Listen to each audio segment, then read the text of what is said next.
दुनिया सारा दुनिया यही कह रहा है ये किस तरह का छात्र है। सबको पता है ये छात्र नहीं है। छात्रों के आड़ में घुसे हैं ये उपद्रवी है, आतंकी है, जो दूसरे मुल्क से आए हैं। बगल के पाकिस्तान मुल्क है, पाकिस्तान से आए होंगे, उसी मुल्क में वास कर रहे होंगे।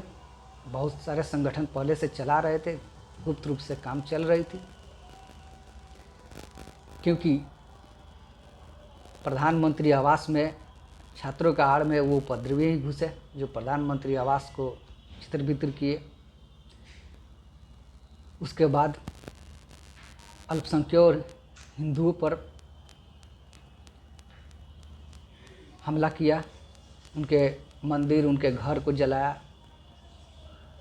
जो भी उससे जुड़े आवाम पार्टी से जुड़े हुए लोग थे, उनके नेता थे, उन पर हमला किया। जो भी बहुत सारे एक्टर थे, उनके फिल्म में काम किए थे, उन लोगों को हत्या किया गया। उसमें भी जो एक एक्टर थे वो भी मुसलमान थे, उनके बेटे और उनके पुत्र को भी हत्या कर दिया गया। देखिए, ये किसी जाति धर्म का खेल नहीं है। आतंकी किसी जाति धर्म से नहीं आते हैं, उपद्रवी कोई जाति धर्म का नहीं होता है। ये एक तालिबानी फरमान है जो गलत मानसिकता और गलत दिशा की ओर लेकर जाता है, और गलत मानसिकता, गलत दिशा कहीं भी शांति और सद्भाव नहीं ला सकते हैं। देखिए, जो नेशन ऑफ फादर करने वाले उनके मुजीर रहमान साहब का पुतला ढहा दिया गया। उनके पीएम आवास और संसद भवन में जाकर उपद्रवी पूरा आतंकी रूप से सब कुछ किए। उनके पीएम आवास में घुसा गया। एक चीज़ तो इंसानियत की सबसे बड़ा तरतार हो गया जब उन शेख हसीना जी का कपड़े, उनके साड़ी, उनके कपड़े, उनके अंडर गारमेंट्स तक को पब्लिक वो आतंकी वो इस तरह से नुमाइश किए जैसे चिरहरण का दृश्य दिख रहा था। वैसा दृश्य कहा नहीं जा सकता है। वो विकराल रूप, अभद्र व्यवहार जो उनके अंग वस्त्रों के साथ किया जा रहा था, और उनके कपड़े लाता सब कुछ इस तरह से। बताइए, वो किसी की माता के समान है। वो बहुत सारे ऐसे लोग होंगे जिनके दादी किसी समान होंगी। बताइए, ये एक नारी जाति का असम्मान है, उनका अपमान नहीं है। किसी भी नारी जाति के से जुड़े हुए चीज़ों को ना और उसका गलत इस्तेमाल करना है पूरे नारी जाति का सम्मान से खेला गया है, और ये बहुत बड़ी दुष्कर्म है, और इससे बड़ा दुष्कर्म नहीं हो सकता है।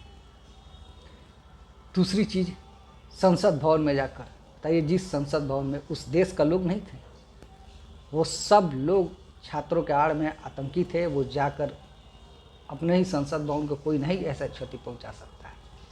कहते हैं ना, 10 लोग अगर गलत मिल जाए तो 100 लोगों को भारी होता है। यही हालत है। हालात इस परिस्थिति से अचानक बदलते गया है कि वहाँ के लोग अभी समझ ही नहीं पा रहे कि हो क्या रहा है।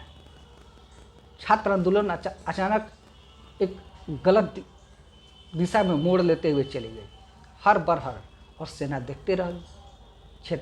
सेना देखते रहिए, क्योंकि सेना का ही सबसे बड़ा खेल इस पर भी हुआ है।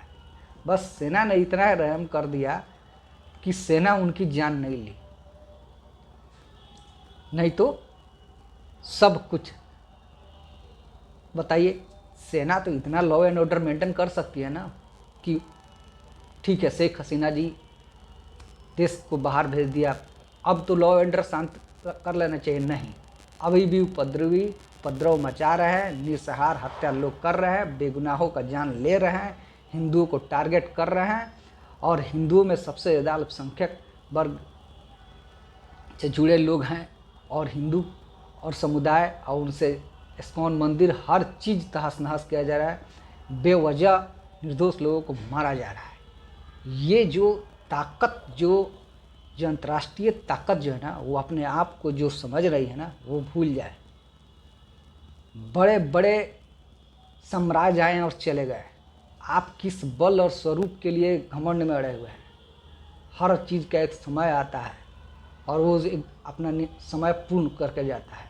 आप सब जो अपने अपने आप को ताकतवर और विश्व का सबसे पावर बनना चाहते हैं, एक न एक दिन ये सब कुछ नाश हो जाएगा।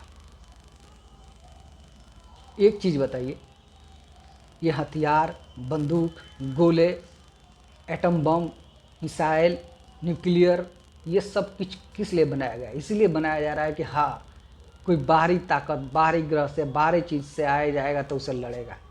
जब इंसान ही इस तरह से विकराल रूप पकड़ सकता है, क्योंकि इंसान वो नहीं है, तब बताइए किस पर होगा? ये पूरे इंसानियत पर सवाल है।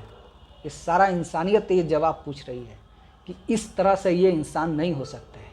ये दरिंदा है और दरिंदगी कर रहे हैं, और ये इंसानियत का नाम पर ठप्पा है, क्योंकि ये हथियार और बंदूक ऐसे लोगों पर चलाने की ज़रूरत है, क्योंकि ये लोग हर कहीं भी किसी भी चीज़ को, गलत मानसिकता को शरण देने वाले लोग हर देश भुगता है।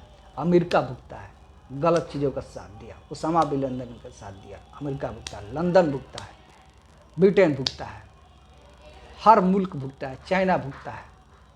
इसलिए गलत लोग कहीं गलत रहेंगे और वो कभी भी शांति सद्भाव नहीं सकता है।